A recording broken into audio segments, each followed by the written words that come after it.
Welcome to Kenton's videos. Enjoy the video. You start by confirming your PC has Bluetooth or plug in a USB adapter. This matters because native Bluetooth handles low-latency HID. Once your controller is charged, hold PS and share for about 3-5 seconds to enter pairing mode. Its light will flash. This signals discoverability. Make sure to close any apps that may seize the controller like Remote Play because they block pairing. Now, open Windows Bluetooth settings and click Add Bluetooth device, so the PC can find the controller and proceed with pairing. Once Windows shows wireless controller, select it and confirm pairing. Windows will install a basic driver. However, many PC games expect X input controllers, so install DS4 Windows for compatibility.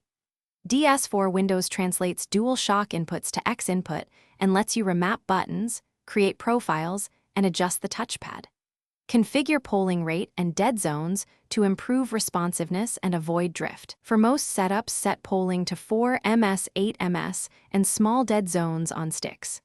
Save a profile, test inputs with the built-in tester, and launch a game to finish, test buttons, sticks, triggers, and vibration in a simple game or the DS4 Windows tester. This confirms mapping and sensitivity. If inputs feel off, tweak dead zones and invert axes where needed.